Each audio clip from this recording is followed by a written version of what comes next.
In our generation today, ang bilis po nating ma-impress. Kapag magaling magsalita, sasabihin natin, anointed yan. Kapag maraming followers, we say, successful na yan. At kapag maganda ang stage at malakas ang sound system, we say, powerful ang ministry. But you know what? Heaven measures differently. Hindi po tinitignan ng Diyos ang microphone. Hindi niya binibilang ang likes. At hindi niya hinahangaan ang mga suot natin. God looks at the heart. 1 Samuel 16:7 says, man looks at the outward appearance, but the Lord looks at the heart. And so the question is, what truly makes a minister effective in God's hands? Not talent, not charisma, not noise. These are the 5 qualities that God consistently uses. Number 1, character. It's who you are when nobody is around or nobody is clapping. You see, tama po, our gifts can open doors for us, but character keeps us inside the room. Marami pong marunong mag-preach ng fire ng apoy, pero kakaunti ang marunong mamuhay ng malinis. Let's look at the Bible. Let's consider Samson. May power, malakas, pero walang character, so he ended up blind. Look at Joseph. May character before power, and he ended up to be a prime minister. Proverbs 22:1 says, a good name is rather to be chosen than great riches. Para pong hollow blocks, kung mahina ang halo ng semento, kahit maganda ang pintura, babagsak pa rin ang bahay. Ganon din po sa ministry. Kapag may bitak ang character, tatagas po ang anointing. Remember this, your anointing impresses people, but it is your character that impresses God. 2, commitment. It's staying when the excitement is gone. Napakadali po mag-volunteer kapag may conference, may event, kasi may ilaw, may crowd, may hype. Pero iba po ang tunay na commitment.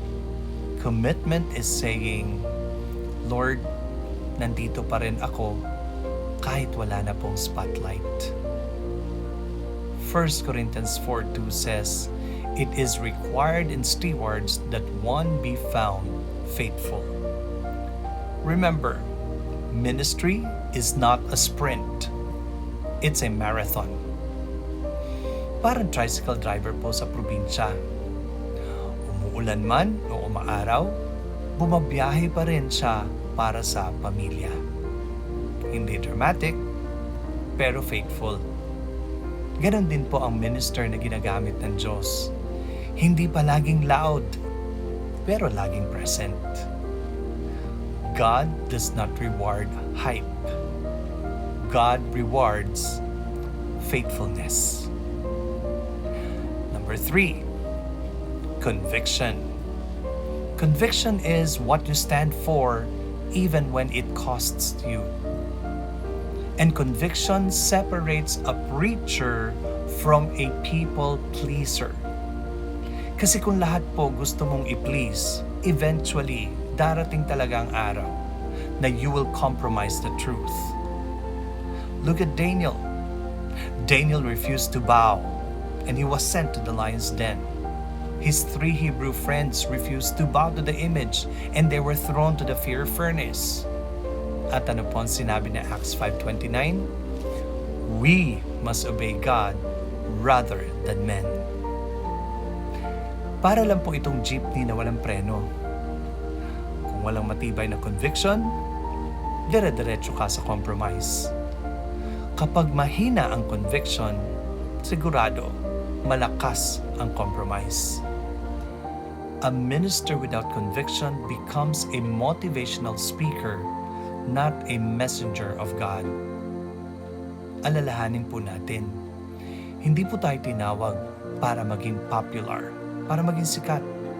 Tinawag po tayo para maging faithful sa katotohanan. Number 4, courtesy. It's the anointing with gentleness. At nakakalungkot, ito madalas na nakakalimutan ng marami. Some ministers think, basta anointed ako, okay na. Pero pastors, leaders, mga kapatid, anointing without manners is still a nuisance. Hindi po excuse ang prophetic para maging bastos. Hindi excuse ang bold para maging rude.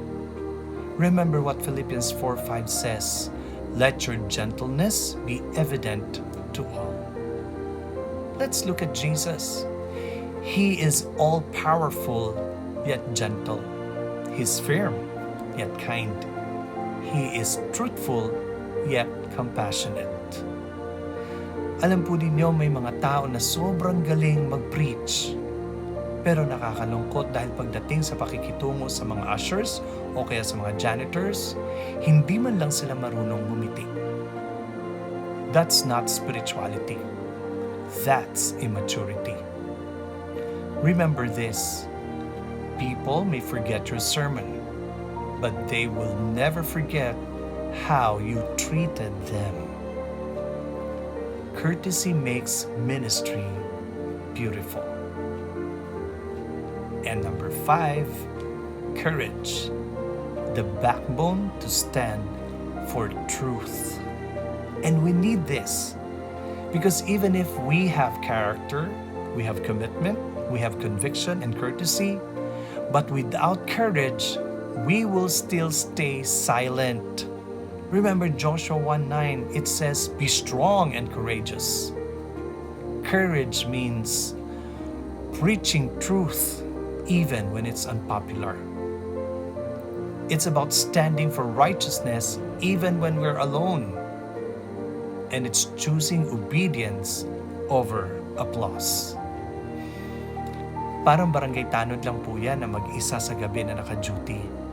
Walang mga tao, walang mga crowd, walang palakpak. Pero tumatayo pa rin para protektahan ang lugar.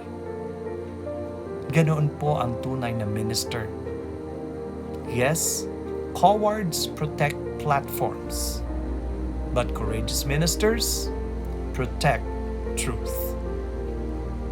And so at the end of the day, God is not looking for the most gifted. God is looking for the most grounded. So remember, character, it keeps us credible. Commitment, it keeps us consistent. Conviction, it keeps us grounded. Courtesy, it keeps us relatable. And courage keeps us relevant. Now, these five things are not built overnight.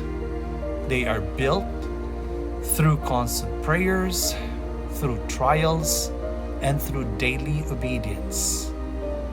And so my prayer is this, that may God raise ministers in our generation who are not just gifted, but godly.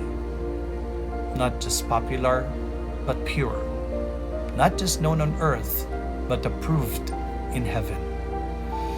Because at the end of our life, the only applause that matters is the applause of God saying, "Well done, good and faithful servant." Amen.